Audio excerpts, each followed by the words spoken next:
என்ன வேணும் ஸ்கூலுக்கு எல்லாமே இங்கிருக்கு. Super Saravana stores, Chennai, Madurai, Kovai. மீண்டும் இணைந்த அதிமுக.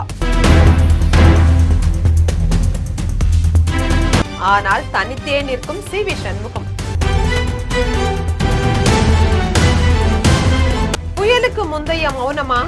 நடந்து முடிந்த சட்டமன்ற தேர்தலுக்கு பிறகு உலக வரலாற்றில் நடக்காத பல நிகழ்வுகள் தமிழக அரசியல்ல நடந்துட்டு இருக்கு. அதுலயும் குறிப்பா கடந்த சில வாரங்களா பெரும் புயல் வீசிட்டு இருக்குன்னு தான் சொல்லணும். என்ன நடந்தது விரிவா பார்க்கலாம்.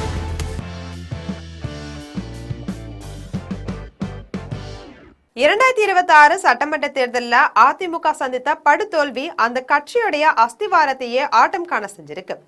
எதிர்கட்சியா கூட அமர முடியாம 3வது இடத்துக்கு தள்ளப்பட்ட அதிர்ச்சி கட்சிக்குள்ள புகைச்சலா மாறி இன்னைக்கு பெரும் பிளவா வெடிச்சிருக்கு.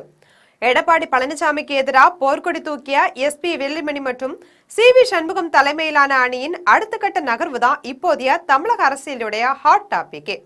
சட்டப்பேரவை நம்பிக்கை வாக்கெடுப்புல அதிமுகவின் 25 எம்எல்ஏக்கள் தவேக அரசுக்கு ஆதரவா வாக்களித்தது வரலாற்றிலே நடக்காத நிகழ்வா பார்க்கப்பட்டுச்சு. எடப்பாடி பழனிசாமி அதிரடி காட்டி அவர்கள் அனைவருடைய மாவட்ட செயலாளர் பதவிகளில் இருந்தையும் நீக்கினாங்க. அந்த அதிருப்தி அணியினர் தவேக அமைச்சரவையில தங்களுக்கு முக்கிய இடம் கிடைக்கும்னு நம்பிக்கையில இருந்தாங்க. ஆனா முதல்வர் விஜயோட தரப்புல மௌனம் மட்டுமே பதிலா கிடைத்தது. இதற்கிடையில மரகதம் குமரவேல், சத்யபாமா, ஜெயக்குமார் மற்றும் இசைக்கு சுப்பையா என தொடர்ந்து 4 முக்கிய புள்ளிகள் பதவி விலகி தவேகவில் இணைந்தது அதிமுகவோட பலத்தை மேலும் குறைச்சிருக்குன்னு தான் சொல்லணும்.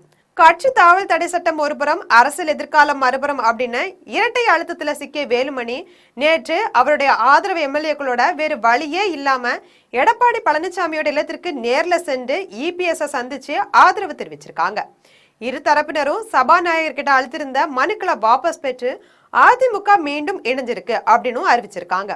அது மட்டும் இல்லாம அன்று ஜெயலலிதா அவர்கள் கூறியது போல, எனக்கு பின்னாலும் இன்னும் எத்தனை நூற்றாண்டுகள் ஆனாலும் அனைத்து இந்திய அண்ணா திராவிட முன்னேற்ற கழகம் மக்களுக்காகவே இயங்கும் என்றும், இந்த இரும்பு கோட்டையை இனி எவராலும் அசைக்க முடியாது, கோட்டையில் மீண்டும் நமது இரட்டை இலை கொடி பறப்பது மட்டுமே நம்முடைய இலக்கு அப்படின்னு அதிமுகவுடைய ஐடி விங்ஸ் சமூக தளங்கள்ல முழக்கமிட்டு இருக்காங்க. எனக்கு பின்னாலும் இன்னும் எத்தனை நூற்றாண்டுகள் வந்தாலும் அனைத்து இந்திய அண்ணா திராவிட முன்னேற்ற கழகம் மக்களுக்காகவே இயங்கும். ஆனா இந்த முழு நிகழ்வுலையும் சி.வி. சண்முகம் மற்றும் ஒரு சில எம்எல்ஏக்கள் மட்டும் பங்கேற்கல. இதுதான் இப்போது மிகப்பெரிய கேள்வியை எழுப்பியிருக்கு. வேலுமணி மற்றும் தங்கமணி நடத்திய சமாதான பேச்சுவார்த்தைகள் சி.வி. சண்முகத்திடம் பெரிய அளவுல பலனடிக்கல அப்படின்னு தகவல் வெளியாகி இருக்கு. வேலுமணி தரப்பு மீண்டும் இபிஎஸ் அணியோட கை கோர்த்தாலும் சி.வி. சண்முகம் தனித்தே இயங்கிட்டு இருக்காங்க. அவர் தன்னுடைய ஆதரவாளர்களோட சென்னையில தொடர்ந்து ஆலோசனையும் நடத்தி வராங்க. அவருக்கு ஆதரவா விழுப்புரம் மாவட்டத்தை சேர்ந்த முக்கிய நிர்வாகிகள் இருக்கிறதும் இபிஎஸ் தரப்பிற்கு இன்னும் நெருக்கடியை கொடுத்திருக்கு. இதோட பின்னணியில அவர் தனது எம்எல்ஏ பதவியை ராஜினாமா செய்துட்டு தவேகவில் இணையலாம் அப்படின்ற தகவல்களும் வெளியாகி இருக்கு.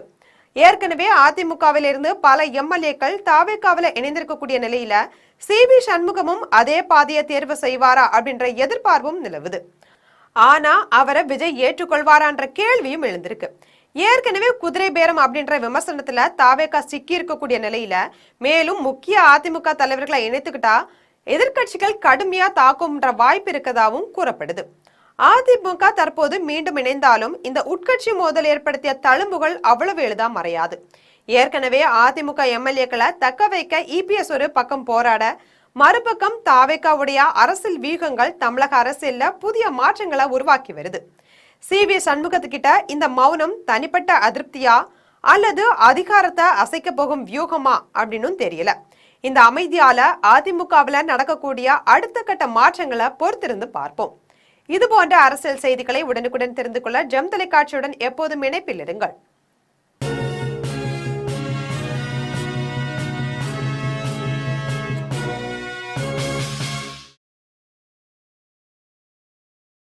என்ன வேணும் ஸ்கூலுக்கு எல்லாமே இங்கிருக்கு.